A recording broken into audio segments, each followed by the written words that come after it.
नमस्कार दोस्तों, आज की वीडियो में एक ऐसा खुलासा होगा जो अगर सही है तो गेम बदल सकता है। और मैं आपको बता दूं कि मैक 8 का 11,000 किलोमीटर पर हावर स्टेल्थ और दुश्मनों को पता भी नहीं चलेगा कि कब हमला हुआ है, ऐसा एक रॉकेट बनकर तैयार हो चुका है। दोस्तों, ये सिर्फ मिसाइल नहीं, ये गेम ओवर बटन है।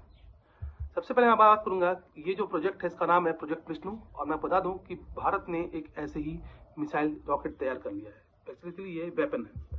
दोस्तों, अभी तक दुनिया में सिर्फ 3 देश US, Russia, China hypersonic technology में आगे थे, और अब इंडिया क्वाइटली एंटर कर चुका है इस क्लब में।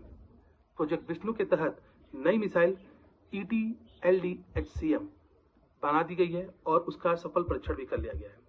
इसका जो की पॉइंट ये है दोस्तों कि इसकी जो स्पीड है ना, वो मैक 8 है। मैक 8 बहुत ज़्यादा स्पीड होती है और वो सिर्फ हाइपरसोनिक मिसाइलों में ही होती है। मतलब 11,000 किलोमीटर पर हावर की स्पीड से ये ट्रेवल करेगा, और इसकी जो रेंज होगी वो 1500 किलोमीटर की रेंज होगी। मतलब अगर सपोज कि इंडिया से इस मिसाइल को छोड़ा जाए तो वहाँ से 1500 किलोमीटर का जो रेडियस होगा ना, उसमें जो भी देश आएंगे वो इसकी जद में होंगे। ये 1000 से 2000 किलो का वॉरहेड ले जा सकता है, न्यूक्लियर कैपेबल है और फुली इंडिजीनियस है और DRDO द्वारा बनाया गया है। मतलब made in India, made for precision destruction. क्यों ये इंटरसेप्ट करना ऑलमोस्ट इम्पॉसिबल है दोस्तों? क्योंकि देखिए, ये मिसाइल सिर्फ फास्ट ही नहीं है, स्मार्ट भी है। मिड एयर मैन्यूवर कर सकती है, डायरेक्शन बदल सकती है, लो एल्टीट्यूड फ्लाइट रेडार से बच सकती है, ठीक है। स्टेल्थ कैपेबिलिटी दिखने में ये बहुत ही इसका जो मैं कहता हूँ कि रडार पे जो इसका पॉइंटर बनता है ना, जो शेप बनेगा ना, वो ना के बराबर बनेगा। मतलब स्टेल्थ कैपेबिलिटी का है। अब दुश्मन क्या करेगा? कुछ मान लीजिए कि मिसाइलें आगे छोड़ी गई तो वो सोचे कुछ आ रहा है, बहुत तेज आ रहा है, पर क्या है, कहाँ से आया, कैसे रोके? क्योंकि 11,000 किलोमीटर पर हावर की स्पीड बहुत ज्यादा होती है हाइपरसोनिक मिसाइल। पलक झपकते ही मिसाइल कहाँ से कहाँ पहुंच के डिस्ट्रक्ट कर सकती है। इसे रडार पर ट्रैक करना मुश्किल ही है जब ये स्टेल्थ कैपेबिलिटी के साथ हो। इसका जो मेन जो है कि कोई वो देश कुछ नहीं कर पाएगा, ठीक है। अब देखिए, ब्रह्मोस, आपको पता है कि इंडिया के पास ब्रह्मोस भी है, और अब नया जो है प्रोजेक्ट विष्णु भी आ गया है।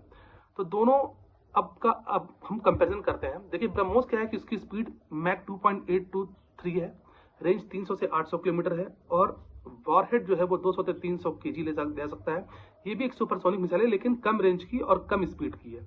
फिर भी 2.8 और 3 कम नहीं होता है। आप सभी को पता है कि इस्लामाबाद में क्या हुआ था, पाकिस्तान में क्या हुआ था, जब ऑपरेशन सिंदूर के टाइम इंडिया ने ब्रह्मोस मारा था। उनके पास कोई जवाब नहीं था, वो ट्रैक तक नहीं कर पा रहे थे कि क्या हो रहा है, कहाँ से मिसाइल आ रही है, कब हम उसको रोकें। उनके सारे सिस्टम डिफेंस जो उनका था, एयर डिफेंस, वो फेल हो चुका था।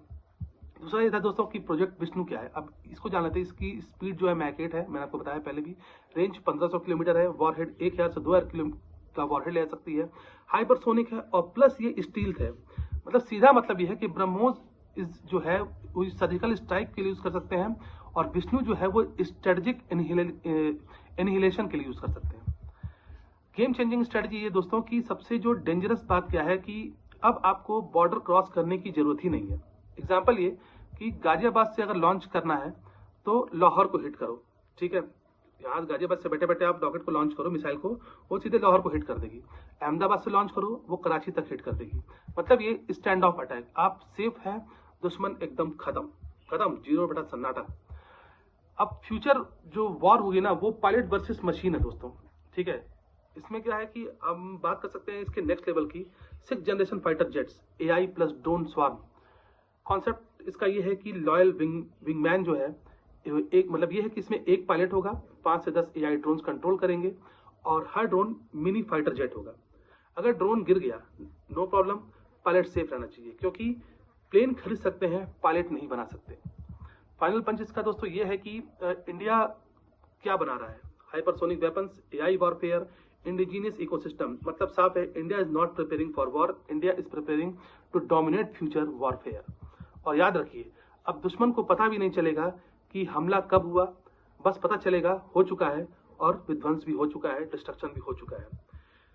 तो प्लीज दोस्तों, चैनल पे अगर आपको ये वीडियो पसंद आए, हमारी चीज़ें आपको अच्छी लग रही हैं, तो चैनल को सब्सक्राइब करिए, लाइक करिए, कमेंट करिए, शेयर करिए, और इसी तरह की चीज़ों को समझने के लिए, अपने ज्ञान को बढ़ाने के लिए आप बने रहिए चैनल पे। फिर एक नए वीडियो के साथ आएंगे, तब तक के लिए नमस्कार और प्रोजेक्ट विष्णु को पूरे देश का सलाम, पूरा देश इससे सुरक्षित रहेगा। जय हिंद, जय भारत, थैंक यू।